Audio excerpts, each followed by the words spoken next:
ಏನೇನೋ ಹೇಳಿ ಮಗು ಮನ್ಸನ್ ಯಾಕೆ ಹಾಳು ಮಾಡ್ತಾ ಇದ್ದೀರಾ? ಏನೇನೋ ಹೇಳ್ತಾ ಇಲ್ಲ, ಇರೋದನ್ನ ಹೇಳ್ತಾ ಇದ್ದೀನಿ. ಅಮ್ಮ, ನಿಮ್ ಕಣ್ಣಾರೆ ನೋಡಿದ್ರಲ್ಲ ಇದೆಲ್ಲ ಬೇಕು ಅಂತ ಮಾಡಿದ್ದು ಅಂತ. ಗಡಿಬಿಡಿಲಿ ಏನೋ ಆಗಿರುತ್ತೆ. ಅವಳು ಗಡಿಬಿಡಿಗೆ ನನ್ನ ಮೊಮ್ಮಗುಗೆ ಏನಾದ್ರೂ ಹೆಚ್ಚು ಕಮ್ಮಿ ಆಗಿದ್ದಿದ್ರೆ? ಈಗ ಆಗಿಲ್ಲ ಅಲ್ವಮ್ಮ, ಪ್ಲೀಸ್ ಸಮಾಧಾನ ಮಾಡ್ಕೊಳ್ಳಿ. ಸಾಕೋ, ಬಾಯ್ ಮುಚ್ಚು.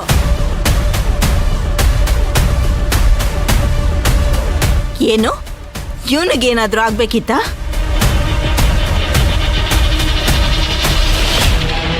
ಆ ದರಿದ್ರದವಳು ದೂರ ಆಗೋ ತನಕ ನಮ್ ಸಮಸ್ಯೆ ದೂರ ಆಗಲ್ಲ.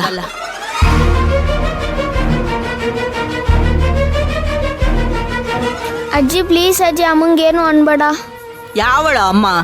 ಅವಳ ಅಮ್ಮ ಅಲ್ಲ, ಹೆಮ್ಮಾರಿ. ಅಮ್ಮ, ನಿಮ್ಗೆ ಎಷ್ಟೆಲ್ಲ ಹೇಳಿದೀನಿ, ಮಕ್ಕಳ ಮುಂದೆ ಹಾಗೆಲ್ಲ ಮಾತಾಡಬೇಡಿ, ಆ ಪದಗಳನ್ನ ಯೂಸ್ ಮಾಡಬೇಡಿ ಅಂತ. ಹೌದು ಬಿಡಪ್ಪ, ಈಗ ಅಪ್ಪ ಮಗನ ಹತ್ರ ಬುದ್ಧಿ ಹೇಳಿಸ್ಕೊಳ್ಳೋ ಅಷ್ಟು ಚಿಕ್ಕ ವಯಸ್ಸಲ್ವಾ? ಪಲ್ಲವಿ ಅಂದ್ರೆ ಸಾಕು, ನಿನ್ ಬುದ್ಧಿ ಮಣ್ ತಿಂದು ಹೋಗುತ್ತೆ.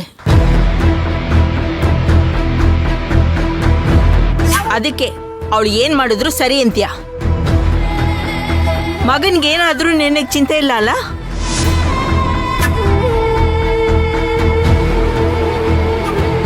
ಇವಾಗೇನ್ ನನಗೆ ತೇಜು ಮೇಲೆ ಪ್ರೀತಿ ಇಲ್ಲ ಅಂತ ಹೇಳಕ್ ಬರ್ತಾ ಇದ್ದೀರಾ?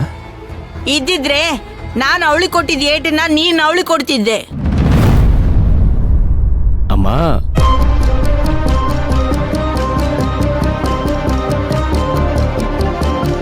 ಅಮ್ಮ, ಅವ್ರ ಬಗ್ಗೆನು ಯೋಚನೆ ಮಾಡಿ. ಅವರು ಒಂದು ಮಗುಗ್ ತಾಯಿ ಅಲ್ವಾ? ಏನೋ ಒಂದ್ಸಲ ಗೊತ್ತಾಗ್ದಿರೋ ಹಾಗೆ ಒಂದ್ ತಪ್ಪಾಗಿರುತ್ತೆ.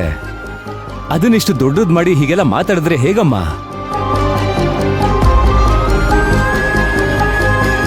ಇದೇ ಜಾಗದಲ್ಲಿ ಅನು ಇದ್ದಿದ್ರೆ ಅವಳು ಹೀಗೆ ಮಾಡ್ತಿದ್ಲ?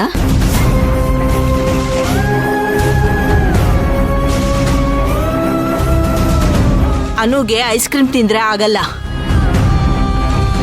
ಅಪ್ಪಿ ತಪ್ಪಿ ಅವಳ ಮಗಳ ಕೈಗೆ ಐಸ್ ಕ್ರೀಮ್ ಕೊಟ್ಟಿದ್ದಿದ್ರೆ ಬಾಯಿ ಬಡ್ಕೊಂಡು ಸತ್ತೆ ಹೋಗಿರೋಳು. ಅದೇ ನಮ್ಮ ಮಗು ಅಂದ್ರೆ ಅಷ್ಟೊಂದು ಕೇರ್ಲೆಸ್? ಏನೋ ನಿಶ್ವಿಕಾ ಇದ್ದಿದ್ದಕ್ಕೆ ಸರಿ ಹೋಯ್ತು, ಮಗು ಪ್ರಾಣ ಉಳಿತು.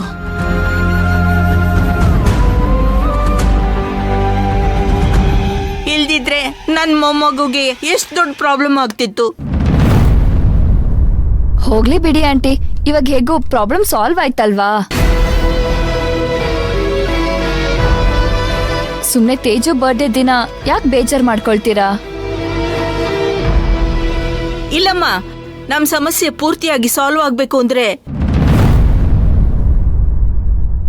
ಆ ಪಲ್ಲವಿಯಿಂದ ನಾವು ಶಾಶ್ವತವಾಗಿ ದೂರ ಆಗ್ಬೇಕು.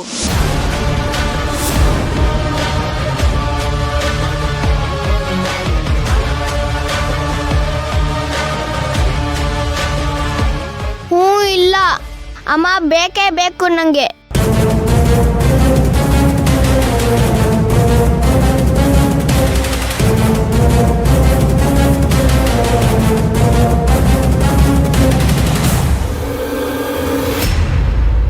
ಇನ್ನೊಂದು ಸಲ ಅಮ್ಮ ಬೇಕು ಅಂತ ಹೇಳಿದ್ರೆ ಬಾಯಿ ಮೇಲೆ ಹಾಕ್ಬಿಡ್ತೀನಿ. ಬಿಡಿ ಅಮ್ಮ, ಪ್ಲೀಸ್. ಯಾವಾಗ ನೋಡಿದ್ರು ಕೂಗಾಡೋದು, ಕಿರ್ಚಾಡೋದು. ಪ್ಲೀಸ್ ಸ್ವಲ್ಪ ಸಮಾಧಾನ ಮಾಡ್ಕೊಳ್ಳಿ, ಸಮಾಧಾನವಾಗಿ ಮಾತಾಡಿ. ತೇಜು ಬಾ.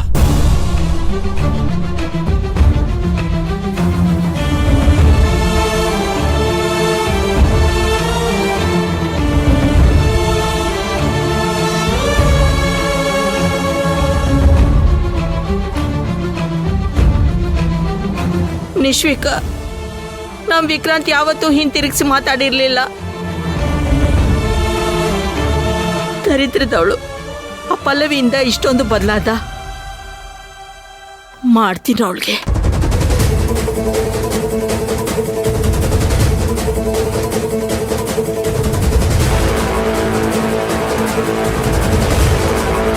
ಸದ್ಯ ನಾನು ಹಾಕಿರೋ ಬಾಂಬ್ ಚೆನ್ನಾಗಿ ಬ್ಲಾಸ್ಟ್ ಆಯ್ತು.